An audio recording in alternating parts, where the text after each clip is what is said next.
आत्तापर्यंत आपण बरेच डोसे बनवून खाल्ले, पण आता आपण उन्हाळा स्पेशल काकडीचा थंडगार अशा काकडीचा कुरकुरीत असा डोसा बनवणार आहोत। एकदम मस्त सॉफ्ट कुरकुरीत असा बनतो। तर बघा त्यासाठी काय काय साहित्य लागते ते आपण पाहूया। इथे मी एक काकडी घेतलेली, काकडी आपण फ्रेश घ्यायची आहे। त्याचा पुढचा मागचा शेंडा काढून टाकायचा आणि काकडीची साल वगैरे आपल्याला काही काढायची नाहीये।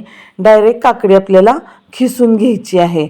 खिसून एकदम बारीक करायची, म्हणजे मिक्सरमध्ये अजिबात तुकडे वगैरे काही राहत नाही। तुम्ही म्हणसाल मिक्सरलाच बारीक करायची तर खिसली कशाला? कसं आहे, मिक्सरला बारीक करायची म्हणलं तरी त्याच्यात बिया वगैरे असतात, त्यामध्ये येतात, त्याच्यामुळे काकडी खिसावी लागते। त्याच्यानंतर आपल्याला फ्रेश कोथिंबीर धुवून टाकायची आहे आणि त्याच्यावर आपल्या पोह्याचे 2 ते 3 चमचे दही घालायचे। दही थोडंसं आंबट असलं तरी सुद्धा चालेल आणि आपल्याला 1 वाटी रवा घालायचा आहे ह्याच्यात। रवा आपल्याला लहान असला किंवा मोठा असला तरी सुद्धा चालेल। आता याच्यात आपल्याला पाणी घालायचं नाहीये शक्यतो, कारण काकडीत भरपूर पाणी असतं। नंतर लागलं तर थोडंसं घालायचं। अशा प्रकारे एकदम बारीक असं याचं बॅटर बनवून घ्यायचं आहे। तर हे बॅटर सगळं आता आपल्याला एका भांड्यात काढून घ्यायचं आहे आणि त्याला लागल तेवढंच पाणी घालायचं आहे। इथं चवीनुसार मी छोटे 2 चमचे मीठ घातलेलं आहे आणि पाणी एकदम थोडं थोडं घालत आपल्याला हे बॅटर सैल करून घ्यायचं आहे। पाणी जास्त असं घालायचं नाही, एकदम थोडं थोडं घालायचं, नाहीतर एकदम जास्त झालं तर डोसा बनवता येणार नाही आपल्याला। म्हणून थोडं थोडं पाणी घालत हे फिरवून घ्यायचं आहे आणि एकदम व्यवस्थित असं आपल्याला जसं पाहिजे डोसा करता तसं पातळ बनवून घ्यायचं आहे।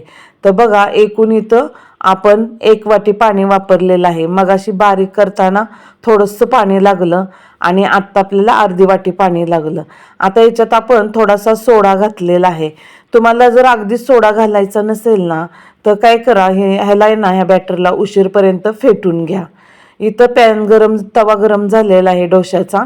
गॅसची आच कमीच करायची आहे आपण तवा गरम झाल्यानंतर, आणि त्याच्यावर पळीने हे बॅटर घालायचं आणि हलक्या हाताने व्यवस्थित छान गोल असं फिरवून घ्यायचं आणि याचा मस्तपैकी असा कुरकुरीत सॉफ्ट असा डोसा बनवायचा आहे। एकसारखं फिरवून घेतलं की एकदम छान पण दिसतं। तुम्हाला जर याच्यात मुलं भाज्या वगैरे खात नसतील ना तर भाज्याची प्युरी ती घातली तरी सुद्धा चालेल, एकदम छान बनतं।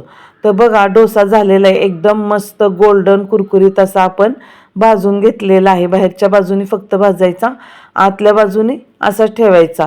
तर बघा एकदम छान असा डोसा झालेला आहे।